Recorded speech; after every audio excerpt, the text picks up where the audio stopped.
প্রিয় দর্শকবৃন্দ, আপনাদের ভয়েস অফ 369 চ্যানেলে স্বাগত জানাই। ভিডিওটি শুরু করার আগে আজকের নতুন বিষয় আপনাদের জীবনকে সম্পূর্ণ বদলে দিতে পারে। এটা আমি দাবি করে বলতে পারি, আপনাদের জীবন 100% পরিবর্তন সম্ভব।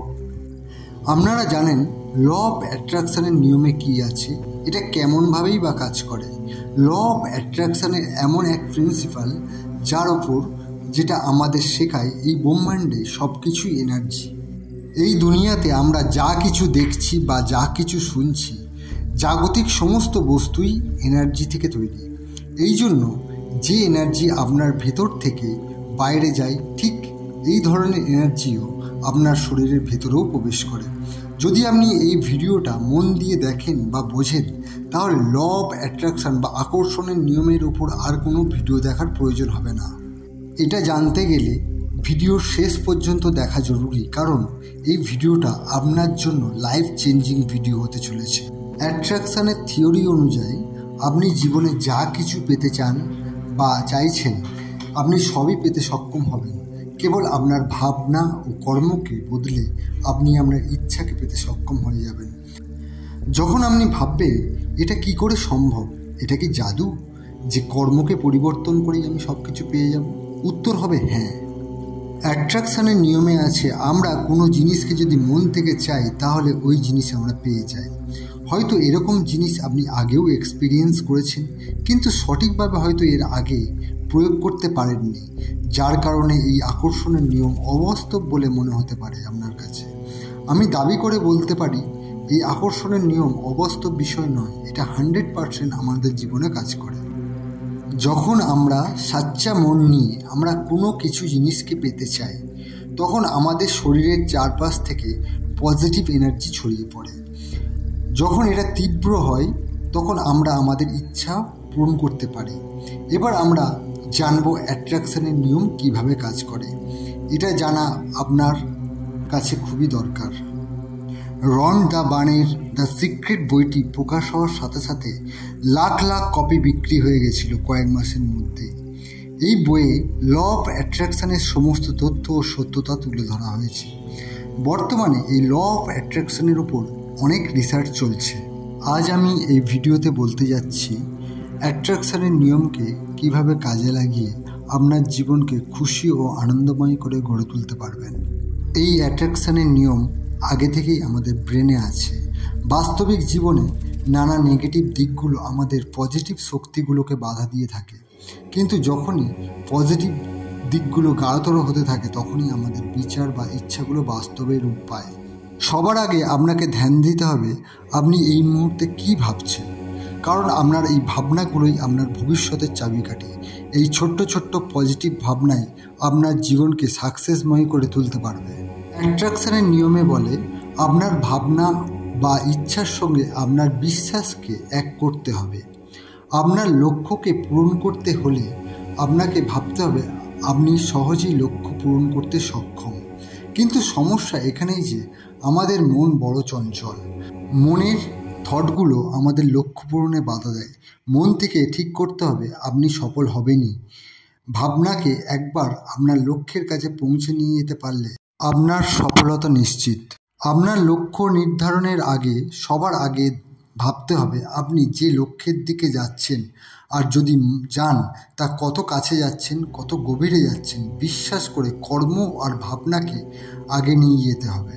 আপনার মনের ভাবনার যে ভাইব্রেশন ব্রহ্মাণ্ডে প্রবেশ করে, তখন ভুলেও মনে নেগেটিভ বিচার আনলে চলবে না। মনকে কন্ট্রোল করার ক্ষমতা রাখতে হবে, এবং সেই সময় আপনার মনে যদি নেগেটিভ এনার্জি চলেও আসে, তখন আপনাকে সংকল্প বা পজিটিভ অ্যাফার্মেশন করতে হবে। আরেকটি বিশেষ কথা আমি বলতে যাচ্ছি, আমাদের সব কিছু মনের দ্বারাই নিয়ন্ত্রিত হয়। মনকে নিয়ন্ত্রণ করতে জানতে হবে, এটাই হচ্ছে আমাদের সবচেয়ে বড় ব্যাপার। আমাদের মন খারাপ হলে কোনো কিছুই ভালো লাগে না, তখন আমরা কোনো কিছুতে সফল হতে পারি না। নেগেটিভ শক্তিগুলো চারিদিকে ঘিরে থাকে। সেই সময় যখনই আমরা আমাদের ভাবনাটাকে বদলাতে শুরু করি, আমাদের চিন্তার ধরনকে পাল্টে দিই, তখনই আমাদের মনে একটা স্ফূর্তির সঞ্চার ঘটে। এই জন্য সবার আগে যেটা জরুরি সেটা হচ্ছে পজিটিভ দিকে ধ্যান দেওয়া। কিছু মানুষ আছে তারা মনে করে যে শুধু মানুষের বুদ্ধি এবং ভাগ্যের জোরেই মানুষ সুখী, সফল এবং সম্পদশালী হতে পারে। এর উত্তর হবে একেবারেই না।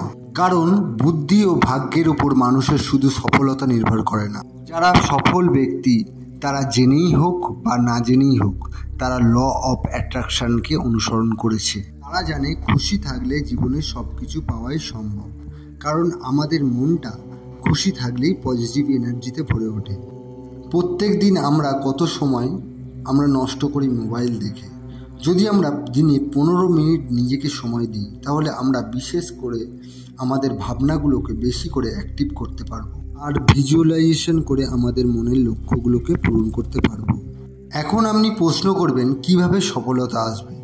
তবে আপনাকে নিশ্চিতভাবে ভাবতে হবে এবং সময় দিতে হবে নিজেকে। আমরা আগে জেনেছি চেতন মন এবং অবচেতন মনের কাজ কী। আমরা যদি কোনো ভাবনাকে অবচেতন মনে পৌঁছে দিতে পারি তাহলে সেই স্বপ্ন সহজেই পূরণ হয়। তবে এটা সত্যি, আমরা জানি অবচেতন মন খুবই শক্তিশালী। বেশিরভাগ মানুষের মনের ভাবনাগুলি অবচেতন মনে পৌঁছায় না। যদি আমরা জেনে যাই অবচেতন মনে কিভাবে বার্তা পাঠানো যাবে তাহলে আমরা তখন থেকেই সফল হতে শুরু করব। ব্রেন আমাদের শরীরের সবচেয়ে শক্তিশালী পার্ট। শরীরের থেকেও ব্রেনের ক্ষমতা অনেক বেশি। যে ব্যক্তি এই অবচেতন মনের শক্তি ক্যাপচার করা শিখে যাবে সেই ব্যক্তি সহজেই তার লক্ষ্যকে পূরণ করতে পারবে। এবার আমরা জেনে নেব চেতন মন কী এবং কিভাবে কাজ করে। যখন আমরা কোনো কাজ প্রথমবার করি সেই কাজকে আমরা সচেতনভাবে ভাবনা চিন্তা করেই করি। ওই কাজের ব্যাপারে আমরা যে মাইন্ডে ভাবি সেটাই আমাদের চেতন মন। এটা একটা অ্যাক্টিভ মাইন্ড। যখন আমরা কোনো কিছু কথা বলি বা সেই সময় যে অ্যাকশান নিই সেটাই আমাদের চেতন মন।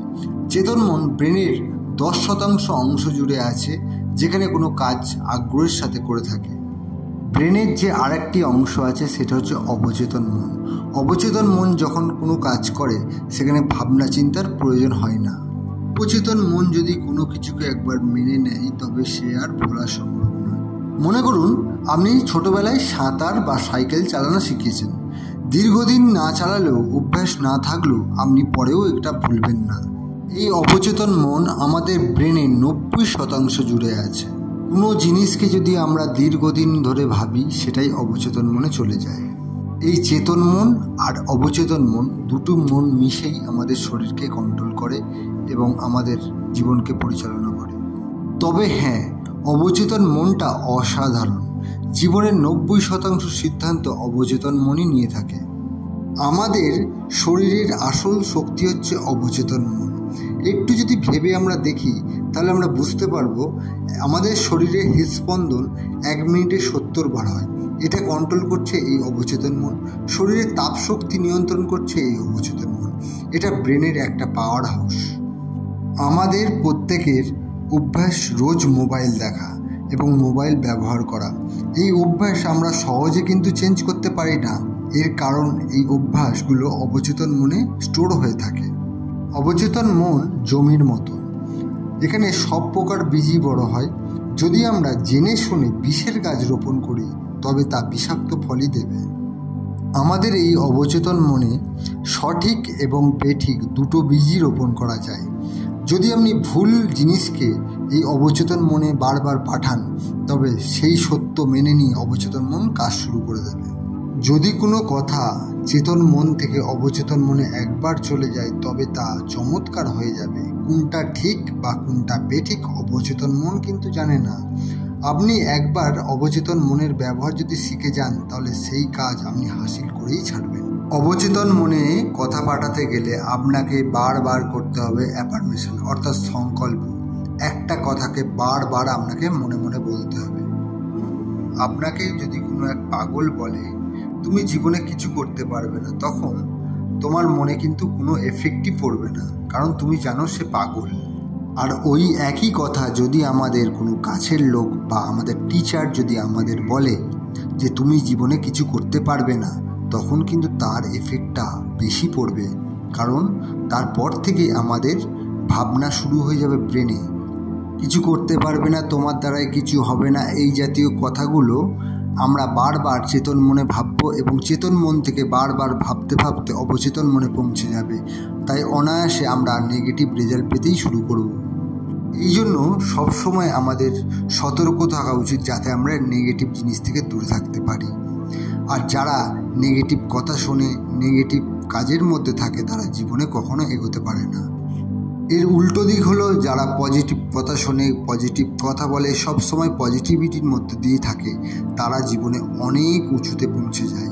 এই জন্য নেপোলিয়নের একটা উক্তি ছিল, ইম্পসিবল ইজ এ ওয়ার্ড, অর্থাৎ অসম্ভব বলে কিছুই নেই। আমরা এটা জানি না যে বারবার যদি কোনো কথা অর্থাৎ পজিটিভ কথা যদি বারবার বলি তাহলে এর ভালো রেজাল্ট পেতে বাধ্য আমরা। একবার তো চেষ্টা করে দেখুন, আপনি যা ভাবেন তাই কিন্তু আপনার সাথে হয়, সেটা আপনি বুঝতে পারেন না। আপনি কোনো জিনিসকে পেতে চান, তাহলে আপনার ইচ্ছা শক্তি আর আত্মবিশ্বাস থাকা জরুরি, সেই সঙ্গে আপনার চিন্তা একেবারে পজিটিভ হওয়া দরকার। সচেতন মন থেকে অবচেতন মনের কথাগুলোকে পৌঁছে দেওয়ার জন্য রোজ শোয়ার আগে এই অভ্যেস করুন। অবচেতন মনে বার্তা পৌঁছানোর জন্য আর একটা উপায় হলো মেডিটেশন। রোজ যদি আপনি মেডিটেশন প্র্যাকটিস করেন, ধীরে ধীরে আপনার ভাবনাগুলো অবচেতন মনে পৌঁছে যায়। বহু মানুষের মন তাদের বিরুদ্ধে কাজ করে, কারণ তারা অবচেতন মনের সঠিক ব্যবহার জানে না। অবচেতন মনকে সঠিকভাবে ব্যবহার করতে হলে বন্ধুর মতো হতে হবে, অর্থাৎ অবচেতন মনকে সবসময় বার্তা পাঠাতে হবে। আর জীবনে যা কিছু হচ্ছে সব কিছুই অবচেতন মনকে শেয়ার করতে হবে, তবেই আপনি সব কিছু পেতে পারবেন। শুরুতে আপনি যখন এর অভ্যাস করবেন তখন অনেক অসুবিধা হতে পারে, তবে ধীরে ধীরে সেই অসুবিধা দূর হয়ে যাবে। আগেই আমি বলেছি, নেগেটিভ সমস্যা থেকে দূরে থাকতে হবে। অবচেতন মন কারোর সাথে বিরোধ করে না, আপনার চিন্তা নিয়েই কাজ করে। আপনি যেমন ভাববেন সেই চিন্তাগুলোকেই ও কাজ করে। শুরুতে আপনি যখন এই অভ্যাস করবেন আপনার অনেক অসুবিধা হতে পারে, কিন্তু সময়ের সাথে সাথে সেই অসুবিধা দূর হয়ে যাবে। তবে আগেই আমি বলেছি, নেগেটিভিটি থেকে দূরে থাকা উচিত। অবচেতন মন কারোর সাথে কিন্তু বিরোধ করে না, আপনি যে চিন্তা করবেন সেই চিন্তা নিয়েই কাজ করতে। জোসেফ মার্ফি তার বিখ্যাত বই the power of your subconscious মাইন্ডে বলেছিলেন, think good and good follows, think evil and evil follows. অর্থাৎ আপনি যদি ভালো ভাবেন ভালোই হবে, যদি খারাপ ভাবেন খারাপই হবে। এই মনকে প্রোগ্রামিং করতে গেলে আমাদের গভীরভাবে ভাবতে হবে। আপনি আপনার জীবনের পিছনে গিয়ে দেখবেন যে কাজ আমাদের মানা করা হয় সেই কাজ করতে আমরা বেশি আগ্রহী হয়ে পড়ি, কারণ চঞ্চলতাই হচ্ছে মনের স্বভাব। সাবকনসিয়াস মাইন্ডকে জানতে গেলে সকল বিচারকে স্বীকার করতে হবে। যখন চেতন মন শান্ত হয় তখনই অবচেতন মন জেগে ওঠে। আমাদের চেতন মন কখন শান্ত থাকে সেটা কিন্তু আপনাকে নিজেকেই বিচার করতে হবে। তবে আমি জেনারেল দুটো সময়ের কথা বলতে পারি, একটা হচ্ছে রাতে ঘুমানোর আগে আর ঘুম থেকে ওঠার পর। রাতে শোয়ার আগে আপনার চাওয়া